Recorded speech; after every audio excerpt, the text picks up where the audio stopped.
Today, we bring you a deeply stirring tale, one that unfolds like a quiet storm. It is a story not only of love, but of duty, sacrifice, and the cruel intersection of heart and obligation.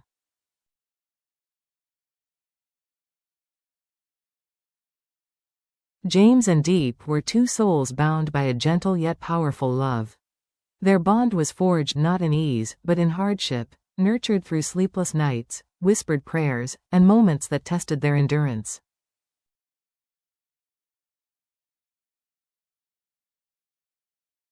James, the scion of a powerful family business, had walked away from golden opportunities and his executive post, choosing instead to remain by Diep's side as she battled a grave illness.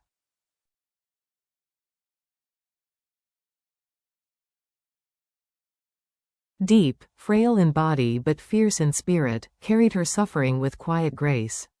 Even when the illness chipped away at her strength, she met each day with a smile, never for herself, but for those around her.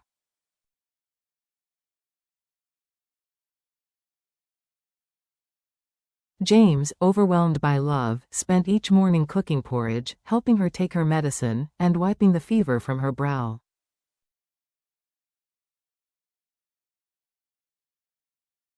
He became her world, and she, his. Just when the clouds seemed to be lifting and Diep began to recover, fate unleashed a new and devastating blow.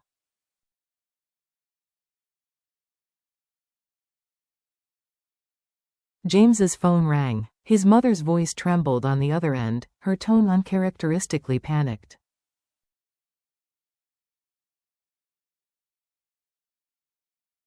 Within hours, James was standing in his family's living room, clutching stacks of financial documents that told a story darker than he could have imagined.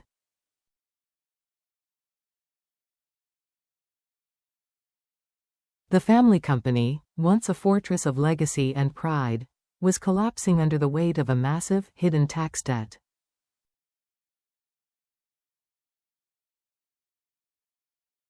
Shareholders were abandoning ship. Banks refused credit. The market had turned its back.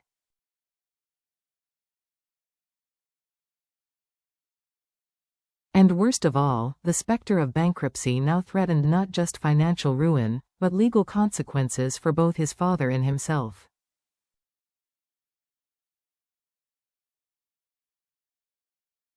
The pain on his mother's face said it all. But it was her next proposal that shattered him.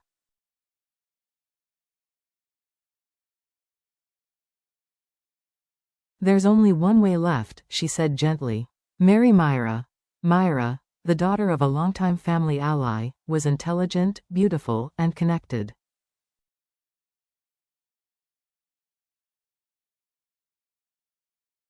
Her family held the keys to the financial lifeline they so desperately needed. In exchange for marriage, they would inject capital, restore credibility, and rescue the company from its death spiral.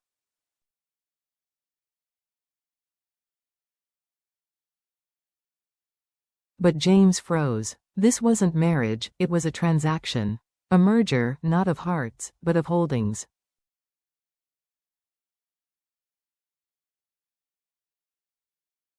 He thought of Diep, her soft smile, her strength, the way she whispered thank you when he made her feel at home again.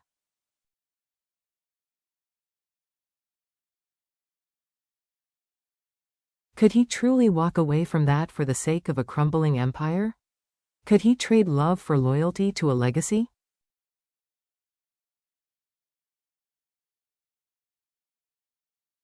Still, his father faced prison. Hundreds of employees might lose their livelihoods.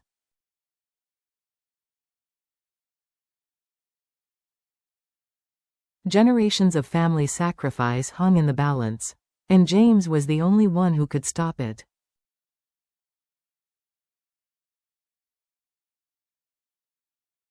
His mind reeled. He clenched his fists. "I'll find another way," he told his mother at last, voice choked with emotion.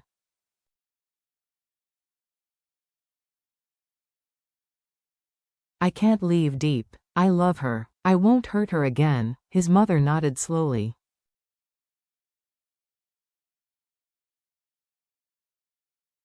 "Try your best, son. Your father and I, we believe in you, but time was running out.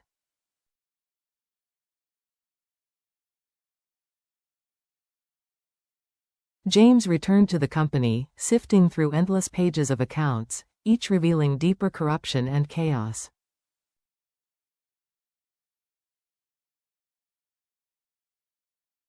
Fraud, embezzlement, mysterious gaps in records, yet there was no trace of the perpetrator.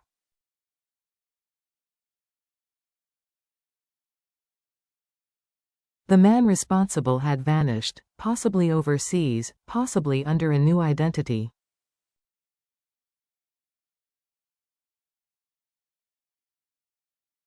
There would be no quick fix. And the longer they waited, the closer the company edged toward collapse.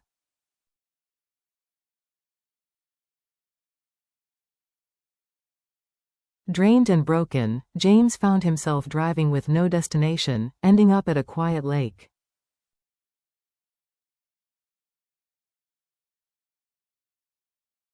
There, staring into the water, he asked himself a question that clawed at his soul. Do I have to give up on love, to save everything else?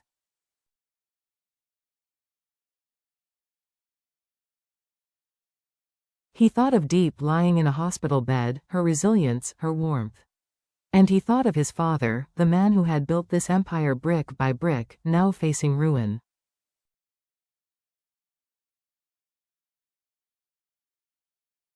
That night, he returned home and tried to pretend everything was fine. He hosted dinner for Diep and his mother, creating a fleeting illusion of family.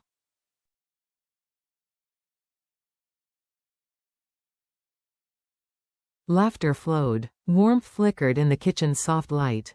Diep leaned over, held his hand, and whispered, "Thank you for making me feel like I still have a home."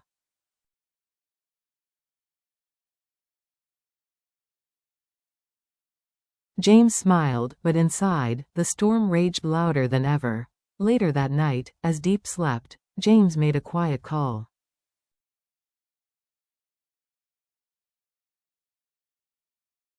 To Tong. Tong, his old rival in love, had long admired Diep from afar. Now, James asked him for a favor that cut deeper than pride.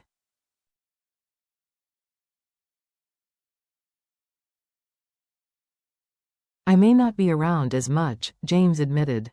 I need you to look after her, when I can't.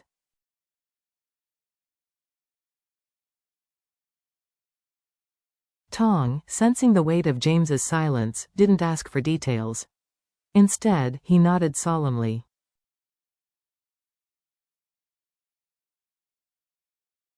I will. She deserves peace.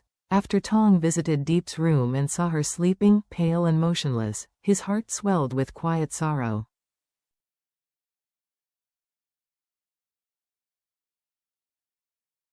Whatever happened next, he would protect her. That night, James didn't sleep. He sat by Diep's bedside, her hand in his, not holding tightly, but just enough to linger, to remember.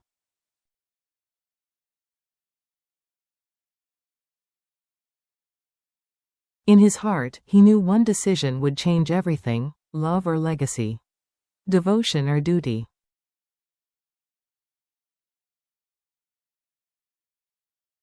One woman, one sacrifice, one future, and the clock was still ticking.